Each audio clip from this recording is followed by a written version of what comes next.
আসসালামু আলাইকুম ওরহমতুল্লাহ। আজকে আপনাদেরকে একটা অথেন্টিক রিভিউ দিই যে বাংলাদেশে আদৌ ব্যবসার পরিস্থিতি কি। আমি তো সবসময় বলি দেশে আছেন, ব্যবসা করেন, দেশে কিছু করেন। আদৌ দেশে ব্যবসা বাণিজ্যের পরিবেশ কিরকম, পরিস্থিতি কিরকম, মানুষকে বিপদে ফেলে তো লাভ নাই।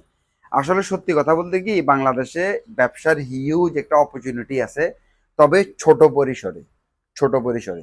বিদেশ থেকে বর্তমানে এসে একটা মুদি দোকান দিয়া, ছোট একটা রেস্টুরেন্ট দিয়া, ছোট একটা ফার্নিচার দোকান দিয়া, ছোট একটা কাপড় দোকান দিয়া, ছোট একটা কসমেটিক দিয়ে আপনি টিকতে পারবেন না। মাঝামাঝি কোনো ব্যবসা করার সুযোগ নাই। হয় আপনি ওয়াও কিছু করতে হবে অনেক বড়, নাহলে একদম ছোট কিছু করতে হবে। কিরকম ছোট কিছু? রাস্তায় ফুচকা চটপটি, ডাব চা দোকান, একদম ছোট। না হয় সামথিং ডিফারেন্ট, একদম ওয়াও, যেটা অন্য কারো কাছে না, একদম বড় পরিসরে, নাহলে ব্যবসা করতে পারবেন না।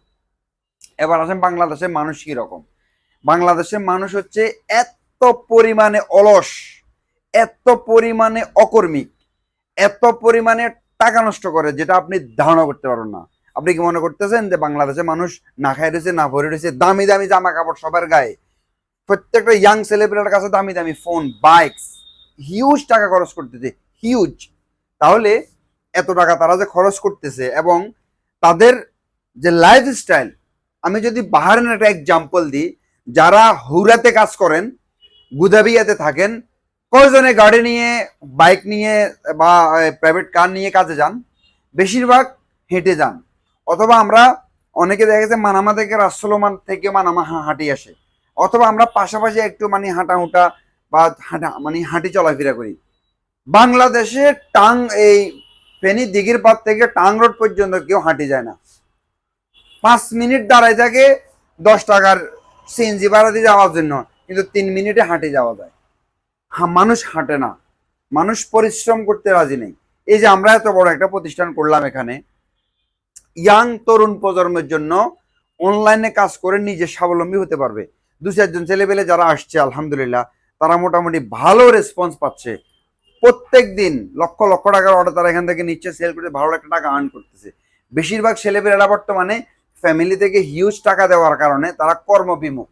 তাদেরকে স্ট্রাগল দেন, তাদেরকে বাস্তবতা শিখান, তাদেরকে কর্মমুখী করেন। আমেরিকার প্রেসিডেন্ট বারাক ওবামার মেয়ে যদি সামান্য একটা বার্গার শপে কাজ করতে পারে, ম্যাকডোনাল্ড না কেএফসি না পিজা হাট, কোথায় জানি কাজ কাজ কাজ করছে ওরা শিকার জন্য। আমেরিকার বড় বড় শিল্পপতির ছেলেরা, তাদের যখন সামার ছুটি থাকে, তখন তারা কোথাও পার্ট টাইম জব করে টাকা ইনকাম করার জন্য, ওই টাকা দিয়ে তারা বিভিন্ন দেশে তারা ঘুরতে যায়।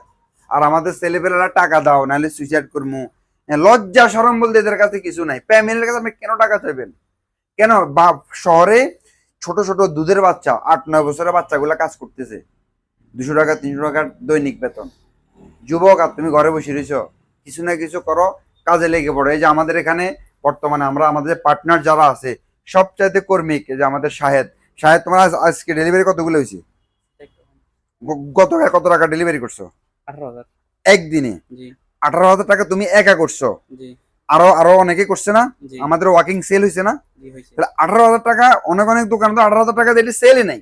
জি তুমি একা এখানে 18,000 টাকা কি করছো? অনলাইনে সেল জি করছো। করছি। তাহলে এখানে যদি প্রথম অবস্থায় আরো 2-4-5 মাস তুমি যদি সময় দাও, আরো পরিচিত হও, তাহলে তোমার সেল এটা 1-1.5 লাখ 2 লাখ টাকা হবে না?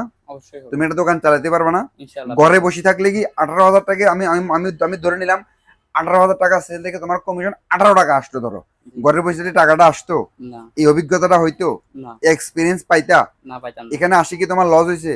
কথা না, অবশ্যই লাভ হয়েছে। যখন তুমি এখানে ফার্স্ট জয়েন করছো, জি 5-7 লাখ টাকা দিছো আমাকে, না শুধু সদস্য ফিউচার পার্টনার ছিল 2,000 টাকা দিয়ে, জি আমি অপরচুনিটি করে দিছি না? জি তাহলে এই অপরচুনিটি ফেনীতে কেউ কেউ কাউকে করে দিবে? না কোনো মার্কেটে ঢুকে এইভাবে তোমরা যেরকম, যেমন চাবি পর্যন্ত আছে তোমাদের কাছে, জি তোমরা দোকান ওপেন করো, খোলো, ক্যাশে বসো, ভিডিও করো, কিনা দাম জানো, বেচা দাম জানো, সবকিছু শিখতেছো, সব শিখাচ্ছি, এরকম কেউ কাকে কখনো হাতে কলমে শিখাবে? না শিখাবে না। তারপরও কেন তরুণ প্রজন্ম অলস, আমি এটা বুঝি না। আপনারা যারা প্যারেন্টস, মাতা পিতা আছেন, ঘরে বসে থাকলে তো তাদের টাকা খরচ হয়, বলে দেন এখানে চলে আসো, কাজ শিখো, অনলাইনে কাজ শিখো, ক্যাশিয়ার শিখো, ল্যাপটপ ল্যাপটপ আমরা এখানে কম্পিউটার ট্রেনিং সিস্টেম রাখবো, কিভাবে এক্সেলে বিল বানাতে হবে, কিভাবে বিদেশে মেশিনগুলোতে বিল বানায়, কিভাবে সামানগুলা ডিসপ্লে করে, মার্চেন্ডাইজিং কিভাবে করে, আমরা এগুলা ফুল ট্রেনিং করাচ্ছি। এই অপরচুনিটি যদি মিস করেন, একসময় পস্তাবেন। আসসালামু আলাইকুম ওয়া রাহমাতুল্লাহ।